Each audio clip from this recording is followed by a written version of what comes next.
ब्रजेश जी, हाथ ऐसा तो आप ही है के सामने जोड़े जाएंगे। सुनो ब्रजेश जी, ऐसा है, आज ये आलोचना उसका समय नहीं है। मैं आपको बता दूं, अभी प्रवीण जी को मैं सुन रहा था और मनोज जी को सुन रहा था, सबको सुना, हरीश जी को।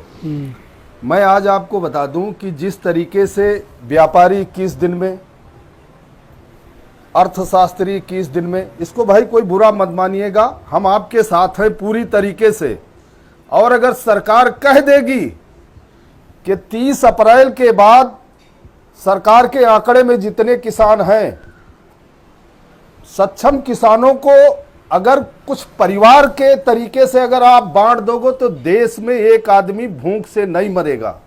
मैं आपसे वादा करता हूं, किसान के पास सब कुछ है, लेकिन जितना प्राइवेट सेक्टर है, अधिकारी हैं, नेता हैं, देखो विधायकों सांसदों ने कहा कि हमारे विधायक निधि से फेसबुक पे चल रहा है, इतने लाख रुपए दे दिया। अरे तुम्हारे बाप की है विधायक निधि? तुमने क्या दिया अपने खेत खरियान से? आज देश को जरूरत है, मैं किसान का बेटा हूं, देश के लिए जो देना पड़ेगा वो किसान देने को तैयार है। लेकिन अगर 20 दिन में लॉकडाउन हटाया गया, देखो इस बीमारी के बारे में बहुत बड़ा वैज्ञानिक तो नहीं हूं, लेकिन हमारा सुझाव है कि गांव ग्रामीण में उनकी जांच हो, किसानों को इसके सुझाव दिए जाएं कि इस तरीके से आपको रहना है, और इसके जांच और जो नमूने हैं उसका चेकअप किया जाए, और कहीं कुछ नहीं घाटा वाटा होगा। अरे हम 70 सालों से घाटा बर्दाश्त कर रहे हैं, 70 साल से। 20 दिन में पूरा देश हाथ फैला रहे हो आप लोग। 70 साल से घाटे की खेती कर रहा हूं, फिर भी नहीं मरा हूं, फिर भी देश के साथ खड़ा हूं। आज चैनल से, भारत समाचार के कह रहा हूं कि एक एक किसान देश के साथ खड़ा है, सरकार के साथ खड़ा है। 20 दिन में कौन सी ऐसी बात आ गई? विधायक सांसद कह रहे हैं निधि से दे रहा हूं। क्या दे रहे हो भाई? निधि कहां से आई? जो हमारा टैक्स, जो देश का पैसा आता है, वो निधि तुम्हारी बाप की बपौती हो गई? क्या नाटक बना रखे हैं विधायक सांसद?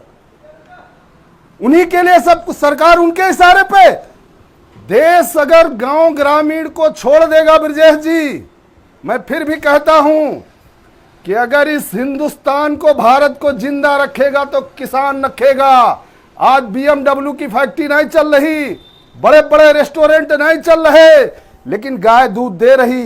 किसान खेत में जैसे काम करता था वैसे कर रहा, रात में भी कर रहा, दिन भी कर रहा है। सोच बदलो।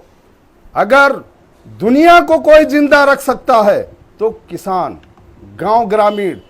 कल अनाज नहीं होगा तो कहां से पैसे लाओगे, कहां से निधि आएगी? विधायक जी, सांसद जी, शर्म खा, चुल्लू भर पानी में डूब मरो। निधि की आप बात करते हो? मैं किसान का बेटा हूं, उत्तर प्रदेश और हिंदुस्तान के किसानों की तरफ से। किसान भी एक किसी आदमी को भूख से नहीं मरने देगा।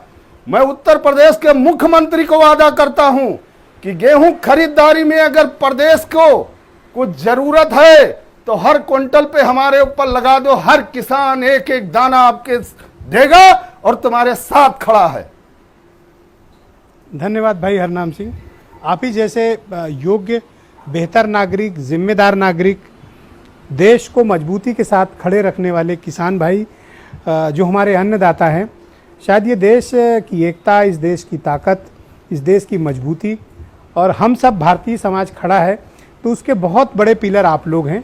मैं आपको बहुत साधुवाद देता हूँ, बहुत नमन करता हूँ और आपका अभिनंदन करता हूँ कि आप जैसी महान सोच के किसान हमारे देश के साथ इतने व्यापक और मजबूत तरीके से खड़े हैं।